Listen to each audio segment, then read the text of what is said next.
Wow. Please leave. Please leave. I am not okay with this. Please leave my job. I have to go.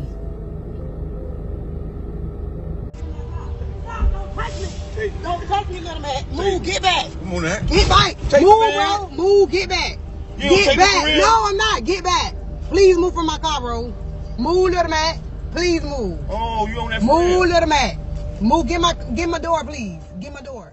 The woman you see here, boldly spilling the secrets of deadbeat fathers, including her own, is Shantae Butts, a 31-year-old mother of 4. What she didn't know, as she aired her frustrations and shared her boyfriend's secrets on Facebook, was that he was quietly seething with rage, planning her death. On the night of July 11, 2025, at 11:47 p.m., the Palm Beach County Sheriff's Office received a frantic emergency call from a young child. What he said next would freeze the dispatcher in place. In a voice trembling with fear, the child explained that his own father had not only strangled his mother, but had also shot her multiple times right in front of him and his siblings. When deputies arrived at the scene in Belle Glade, Florida, they were met with chaos. Children screaming, panic filling the air.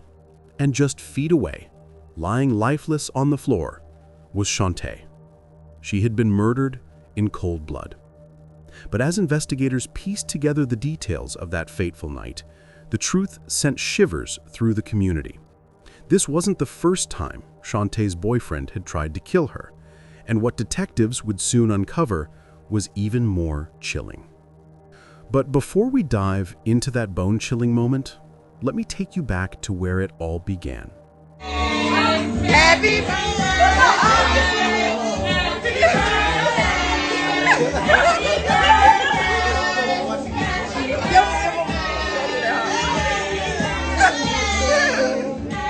Shantae Butts was a 31-year-old mother of 4. To the world, she was known as a hustler, a mother, and an aspiring content creator. Hello? Oh! It's my birthday. It's my birthday.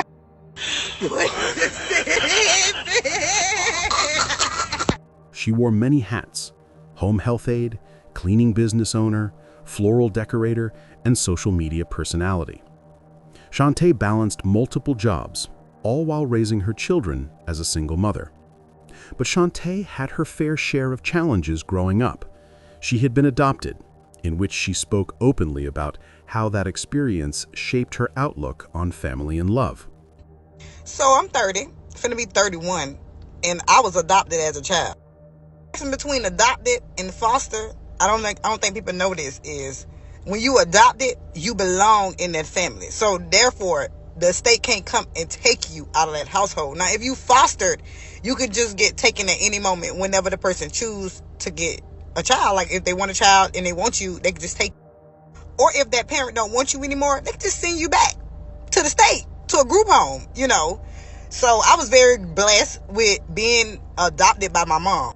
So as I got older, you know, everybody in my family was doing this ancestry thing. They was trying to find their family, you know. So I was the last person to find my dad. And I really didn't want to find my daddy. It was like, I was like, okay, I'm already content. I got a daddy. My daddy is good to me. My stepdaddy, he good to me. So I wasn't searching for a daddy. I think I was more searching for answers, if that makes sense. For Shantae, family meant everything. She often expressed in interviews and social media posts how the love and support of her children were what kept her going, despite the struggles life threw at her. She wanted to give her children what she never fully had herself: stability, protection, and unconditional love. As an adult, she built her entire world around her children. Social media posts showed her constantly attending school events, cheering from the sidelines, and making time for family outings despite her hectic schedule.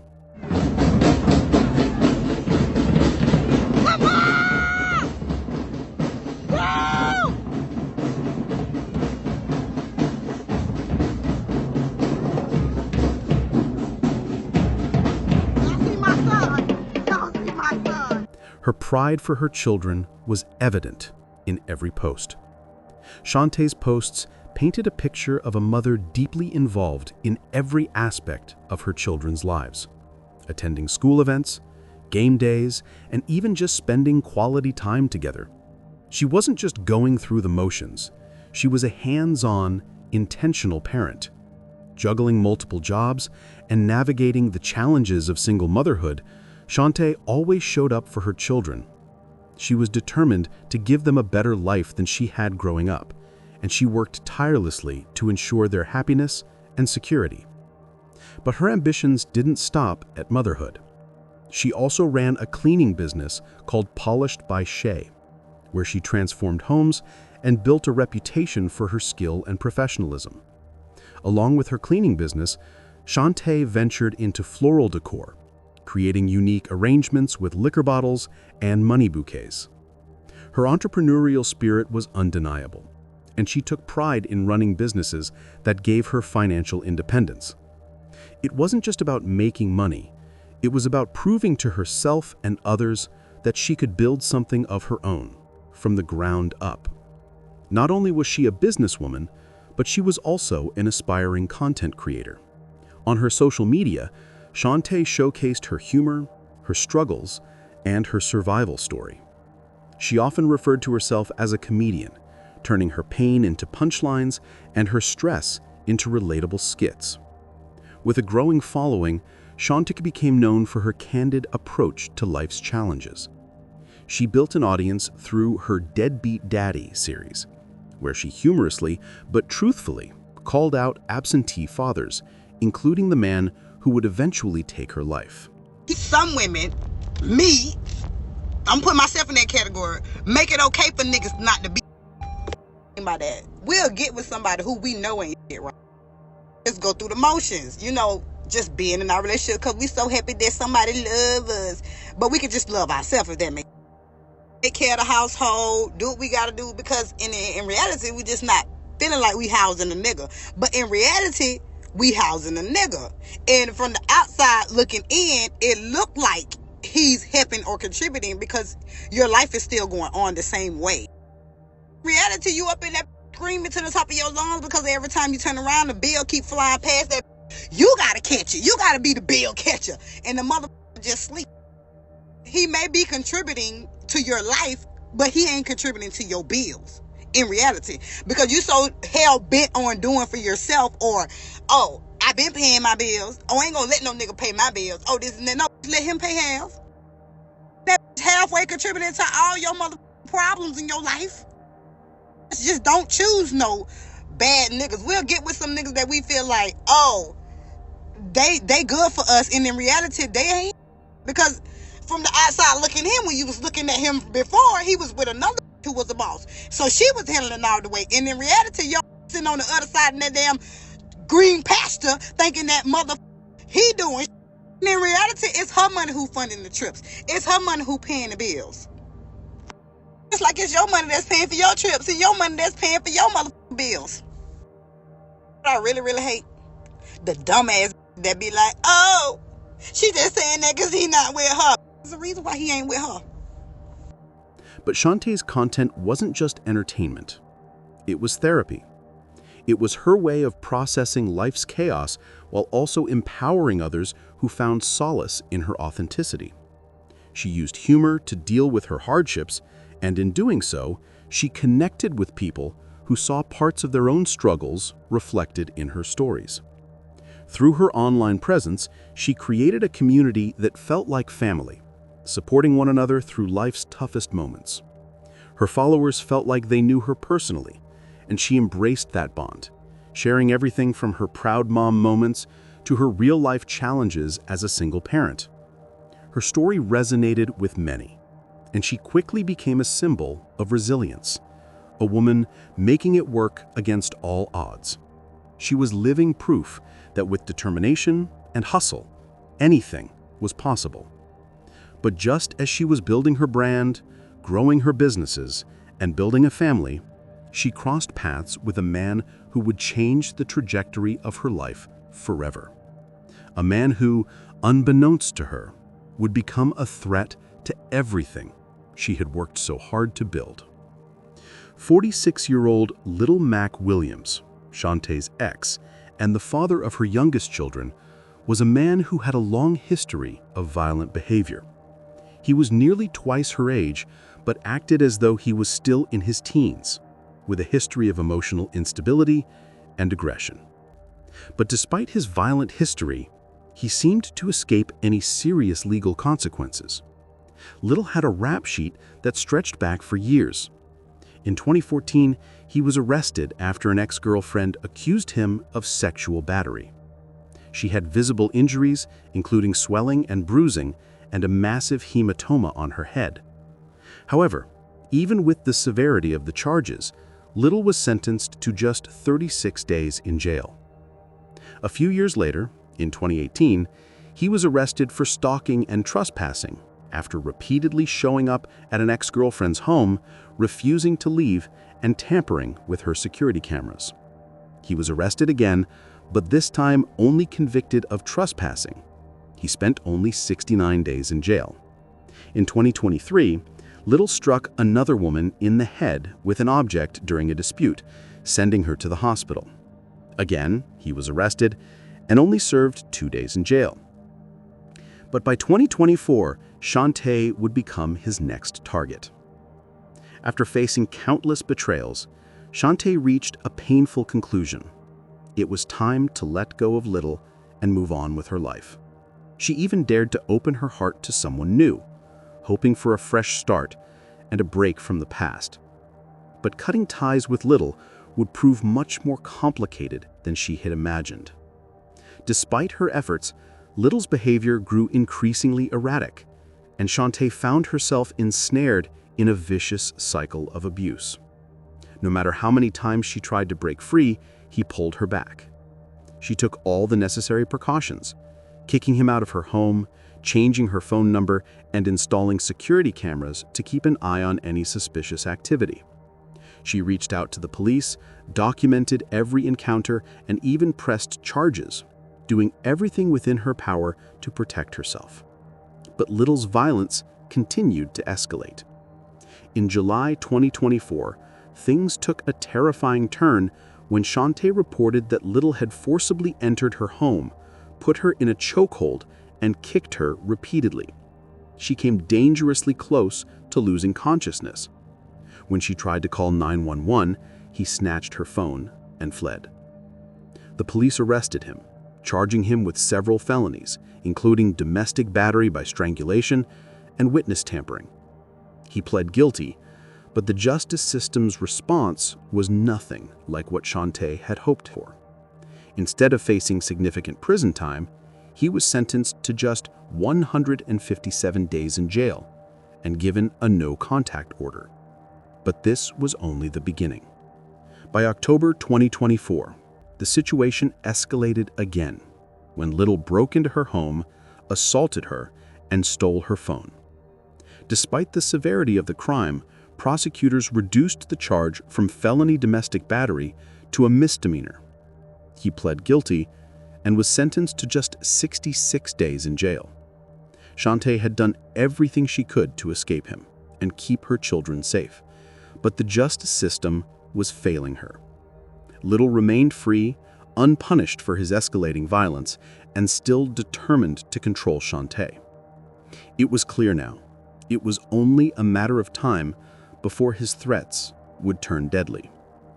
While Shantae was busy creating her viral series, All Deadbeat Daddy, Little had become increasingly hostile. To her followers, the series was a cathartic outlet, a raw, unfiltered commentary on the absent fathers in her life, including Little. But to him, it was a humiliation. How dare she talk about his spoiled character in the open? He saw her videos as personal attacks. What Shantae thought was empowering self-expression, Little interpreted as a direct assault on his pride, and his resentment grew. He needed to do something about it. By July 1st, 2025, the tension had reached a boiling point. Little showed up at Shantae's workplace, confronting her in front of others. Wow. Please leave. Please leave. I am not okay with this. Please leave my job. I have to go. But this would prove to be just the beginning of the nightmare. Just days later, deputies were called to Shantae's home in Belle Glade, Florida, once again. She reported that Little had shown up outside her house, pounding on windows, yelling for her, and even taunting her about a missing firearm. He refused to leave. This time, something in Shantae told her she may not survive another of Little's attacks. She even shared this with the deputies. That same night, she made an agonizing decision. She filed a restraining order against him for stalking and harassment. But the horror didn't stop there. Later that evening, Shantae checked her doorbell camera feed and saw Little pacing outside her house, tampering with the camera. It wasn't just harassment anymore. He was hunting her. Fearing for her life, Shantae fled to a hotel in nearby Clewiston, hoping for a brief moment of safety. But even in the hotel room, she couldn't escape the chilling thought that he would find her. Desperate, she took to social media, posting about her ordeal and how the justice system had failed to protect her. She shared her fear, hoping that by speaking out, someone might finally listen. Despite her requests for help, the courts handed down insignificant sentences to Little, and the police seemed unable to stop him. The law's failure to intervene meant that Shantae's abuser was free to continue stalking and terrorizing her even after multiple restraining orders were in place. For all the talk of leaving your abuser and speaking up, the system did not offer the protection Shantae so desperately needed. Leaving an abuser doesn't guarantee safety. It often signs a victim's death warrant. Restraining orders and police reports weren't enough, and the more she fought to protect herself, the more Little escalated his behavior. Just when it seemed like Shantae had done everything she could to break free from him, Little took his obsession to new heights. What happened next would prove to be the final chapter in this tragic story. On July 11, 2025, Shantae's worst fear became a reality. On that fateful night, Little broke into Shantae's home through a window. He physically assaulted Shantae's boyfriend, who was in the bed, and shot him in the chest.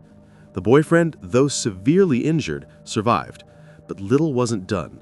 He turned on Shantae, strangled her before shooting her in cold blood as her children watched in horror. Shantae's son, traumatized by the sounds of violence, called 911, telling the operator that his mother had been shot. But nothing prepared investigators for the sight waiting for them on the scene. By the time the police arrived, they found Little lying in the street, hands behind his back, surrendering like a coward. Inside the home, Shantae was found unresponsive and later declared dead at the scene. But even as the police processed his arrest, the question is, why had it taken this long for Little to face any real consequences? Shantae's children, including her young son who'd watched their father strangle and shoot their mother in cold blood, the horrific act not only stole Shantae's life, but also left her children scarred forever. Shantae's death was a wake-up call to the flaws in the justice system. Despite her multiple attempts to escape Little and protect herself, the system failed her. The restraining orders, police involvement, and even charges against Little weren't enough to stop his violent behavior. She had documented the abuse and repeatedly warned that she feared for her life, but in the end, it was not enough. 4 children were left motherless, and Shantae's family was left devastated by her senseless death. On the other side of that door, the deputies boarded up. They say at least 6 children were inside of this mobile home, and they had to listen as 2 people, one of which, their mother, I just can't sleep right now. It's just her face. That's all I can remember. This neighbor asked to remain anonymous for safety reasons, but she talked with me about what she witnessed Friday night after her son heard fire. He said, yeah, the door's still open. So I started walking over there. As she entered this home on State Road 715 in Belle Glade, she says she saw the suspect, Little Mac Williams, and even spoke with him briefly as he left the home. I say, you know, where the kids? He said, they in there. I asked him where she was at. He said she was. The neighbor says Williams was referring to Shantae Butts, his ex and mother to his children. She went inside where 6 children greeted her. I said, where your mama? Said she in now. Keeping the kids out of the room, she first found Butts' boyfriend. I thought it was because he wasn't moving. Then she spotted Butts. She was gone. She was gone. I can't shake that part. You can't shake what part? Her eyes, how she looked. Traumatized, but realizing the boyfriend was still alive, she tried to help. I can just remember 17:22. 17:20, because I was counting the seconds between his breaths. Medics rushed the boyfriend to the hospital where he is in stable condition. Palm Beach County deputies say Williams broke in through a window, started fighting the boyfriend, and then fired multiple shots. He had gashes in his face, like scratches. Like they had been fighting. You could tell the room they was fighting. Checking court records, Williams has a lengthy rap sheet, pleading guilty to domestic battery by strangulation, felony battery, and drug charges. However, the witness tells me Butts never thought the relationship would cost her her life. She was scared. She wasn't expecting it. The look on her face was like she wasn't expecting it. Now, Williams had a warrant out for his arrest just days before this happened on a burglary charge, but he wasn't picked up in time. And now he's sitting in the county jail facing a first-degree charge. In Belle Glade, I'm Kayla McDermott.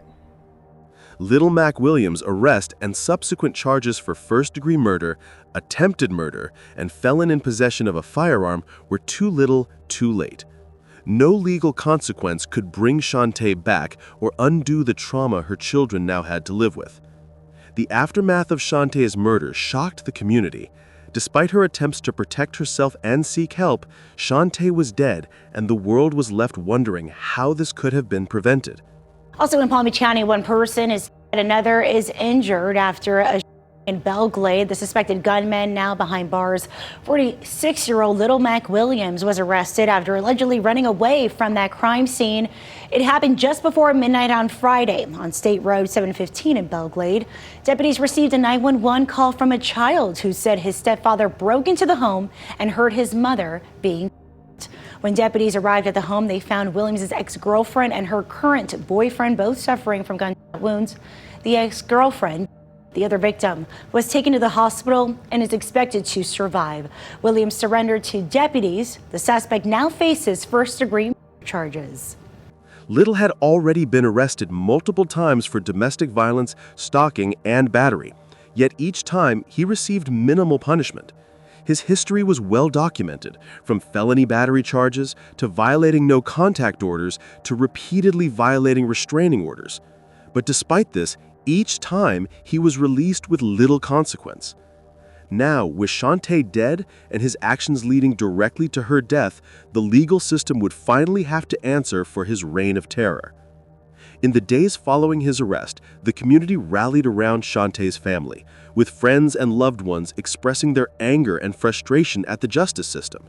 Shantae's death wasn't just a tragic loss, it was a stark example of how domestic violence cases can be brushed aside, leaving women like Shantae vulnerable to the very abusers they try to escape. As the legal process continued, Shantae's family was left grappling with the loss. Her children were now orphans, forced to grow up without their mother. The pain they would carry for the rest of their lives was immeasurable. They were now part of the growing number of children who would be forced to live with the scars of domestic violence, emotional, physical, and psychological trauma that would affect them for years. Shantae's family and friends were vocal in their frustration with the justice system, which had failed her repeatedly. They were tired of seeing abusive men walk free, only to escalate their violence until it became deadly. Shantae's story wasn't just about one woman's death, it was about the countless women who face similar battles every day, often with little to no support. The failure of the legal system to protect Shantae was in a way a failure to protect others. While Shantae's family and friends fought for justice, they were left with a painful reality. No amount of legal consequences could bring her back. The system's failure had set the stage for a tragedy, and now the only thing left was to seek justice for her and her children. Survivors of domestic violence are told to speak up, document everything. But for one Belle Glade mother, even that wasn't enough. Tonight, we're uncovering how her fits into a larger pattern and why advocates say the system is still falling short. CBS 12's Katie Benty joins us live in the newsroom with that story. Katie? Liz, Shantae Butts told deputies she was being stalked. She had the video, she filed reports, and just days later, she was in her home. Shantae Butts was a mother of 4 inside her Belglade home last week. Deputies say it was her son who called 911. The man accused of her, Little Mac Williams, her ex, and the father of her children. Investigators say he also her current boyfriend who survived. Court records reveal a decade of abuse across multiple relationships. In 2024, Williams broke into Butts' home, her, and took her phone. He was convicted, ordered to stay away, but he came back. Please leave. She posted this video to Facebook of what appears to be Williams waiting at her job. Please leave my job. I have to go. She told deputies he later stole her. Then there's this, a log showing Williams on her doorbell camera more than 20 times in one night. If law enforcement's being called, it's something's, going on. There's something major that's happened. On July 5th, deputies issued a warrant for stalking, but he wasn't arrested. 6 days later, she was. The homicide rate is high, especially when someone's trying to leave that abusive situation.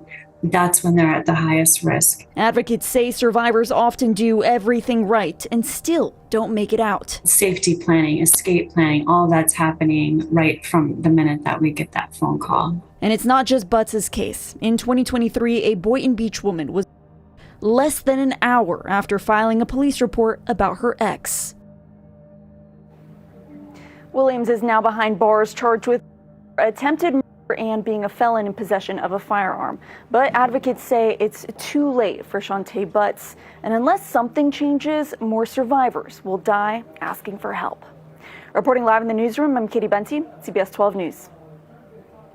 At his trial, the prosecution outlined Little's long history of violent behavior, drawing on his previous charges and convictions. Despite being arrested multiple times for domestic violence and harassment, his punishments had always been light. He was a repeat offender who had been given countless chances, yet he continued to spiral further into violence. The focus of the state attorney's office is to go after violent offenders and habitual offenders. And in domestic violence, that's no different. This was a key aspect of Shantae's case. The legal system had continuously failed to prevent him from harming others, even after numerous warning signs. The defense tried to argue that Little wasn't entirely responsible for his actions, claiming he was acting out of passion or confusion. But for Shantae, this was just another attempt to evade responsibility. It was clear to them that Little had set out to end Shantae's life that night. He had a history of abusive behavior and had made it known that he would not let her escape. The jury was confronted with the harrowing 911 calls, emotional testimony from family members, and the chilling evidence of Little's violent criminal history. There was no doubt that he posed a serious threat to society, and it became clear that Shantae's tragic death was the horrifying culmination of years of escalating violence that had gone unchecked. Yet with the overwhelming evidence, justice was still a distant hope, and the road ahead promised to be long and uncertain. As Little Mac Williams sat in a county jail in Palm Beach County, Florida, facing charges of first-degree murder with a firearm, attempted murder, and possession of a firearm by a felon, the case against him took on a weight of its own. Prosecutors vowed to seek the maximum penalty, pointing to Little's status as a repeat offender and the brutal nature of the crime. With these charges, Little faced the prospect of life in prison without parole or even the death penalty. But even the severity of the situation, we can't help but ask, why did it take Shantae's death for the system to finally take him seriously? The repeated failures to hold him accountable in the past only served to deepen the sorrow and frustration felt by those who had watched his violence spiral out of control. As the trial continued to move forward, Shantae's family and supporters were left grappling with an impossible question. Would justice finally be served, or would the system fail again, abandoning another woman and her children to a man who had shown nothing but contempt for the law? Shantae Butts' story, though heartbreaking, sparked a much-needed conversation about domestic violence, especially in cases where victims actively seek help and protection. Her tragic death served as a reminder of the inadequacies of the justice system and the urgent need for reform in how domestic violence cases are handled. Her case shed light on how victims often face an uphill battle when trying to escape an abusive situation. For Shantae, the system's failure was deadly. For others, it's just as damaging, perpetuating a cycle of abuse and violence with no real solution in sight. Shantae was more than just a victim. She was a mother, a businesswoman, and a fighter. She did everything she could to protect herself and her children. Unfortunately, the system didn't. While her killer may be in jail waiting his sentence, it can never undo the trauma her family faces. Shantae's death is a painful reminder of the need for systemic change in how we handle domestic violence. It's a call to action for lawmakers, law enforcement, and society at large to recognize the signs of abuse and to take real preventative steps to protect victims before it's too late. Her story should serve as a wake-up call for all of us, because until we address the systemic issues that allow abusers to go unchecked, too many victims will continue to fall through the cracks. My condolences to Shantae's family and friends. May she get the justice she deserves. What do you think about it? Let us know what you think in the comments below. And if you found this story intriguing, please like, share, and don't forget to subscribe for more stories like this.